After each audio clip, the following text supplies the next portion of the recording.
Buenas, buenas. Hoy les quiero hablar de la aceptación, que no es una invitación a la pasividad o una excusa para no hacer nada.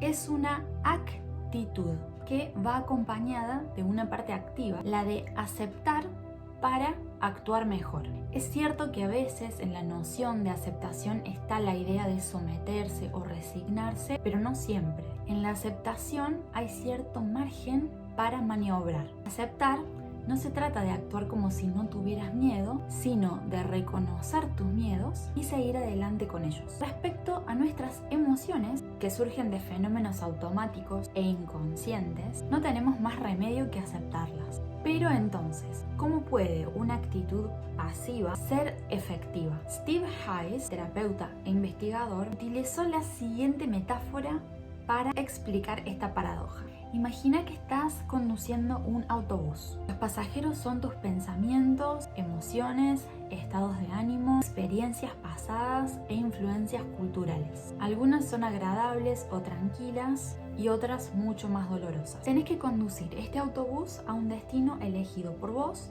en función de tus valores, deseos y objetivos. Si pasas tu tiempo charlando con los pasajeros más desagradables o tratando de echarlos del autobús, perdés el control de tu camino, ya no te moves en la dirección deseada y gastas tu tiempo y energía luchando innecesariamente contra estos pasajeros dañinos. Aceptar, transportarlos y escucharlos sin darles demasiada importancia, manteniendo tu rumbo, es la mejor forma de avanzar, reduciendo el sufrimiento. Si te negás a escuchar a los pasajeros o los reprimís, van a hacer cada vez más ruido o van a volver más tarde en un momento inoportuno. Asimismo, tratar de controlar una emoción o un pensamiento dañino hace que enfoques tu atención en el problema, llames a tu memoria a recordar situaciones similares para anticipar posibles consecuencias desagradables, y todas las evocaciones dolorosas van provocando un aumento de la tensión emocional que fomenta aún más pensamientos negativos y crea un círculo vicioso que lleva al desbordamiento emocional que tratábamos de evitar. No es que seamos tontos, sino que a nivel neurológico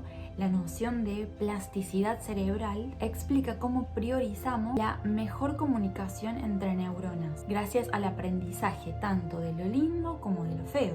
Entonces, la estimulación repetida de las neuronas que memorizan los episodios emocionales dolorosos refuerzan estos circuitos y luego a cambio facilitan los pensamientos negativos en bucle y las rumiaciones. Albert Ellis considera la aceptación como un medio de defensa y una condición indispensable para afrontar las dificultades de la vida sin demasiado sufrimiento. Y desglosa los siguientes 3 componentes de la aceptación. 1. Autoaceptación incondicional. Cual sean nuestros fracasos o defectos, cada uno tiene su propio valor, que es independiente de nuestro comportamiento. Así que no te inflijas el doble de dolor al juzgarte a vos mismo. Podemos desear mejorar sin criticarnos tanto. 2. Aceptación incondicional del otro. No importan los pensamientos o acciones del otro. Debemos aceptarlos como realidad. Esto no significa aprobarlo todo, sino evitar los estallidos emocionales de los juicios negativos. Podemos buscar convencer a otro o expresar nuestros puntos de vista, pero reconociendo las diferencias como legítimas. Y 3. Aceptación incondicional de la vida. No rechaces los acontecimientos que se presentan, especialmente cuando son difíciles. Ante la desgracia, uno puede reemplazar la hostilidad o la negación con la aceptación, para luego avanzar hacia la búsqueda de soluciones y la movilización de recursos. Conclusión: cuando buscamos resolver nuestros problemas mediante un razonamiento repetitivo que ya ha fallado, debemos distinguir entre lo que es modificable por nuestra voluntad de lo que escapa a nuestro control y debe ser aceptado. Hay situaciones donde nuestras fabulosas capacidades humanas de imaginación y anticipación funcionan en vacío porque simplemente no podemos modificar todo en la realidad.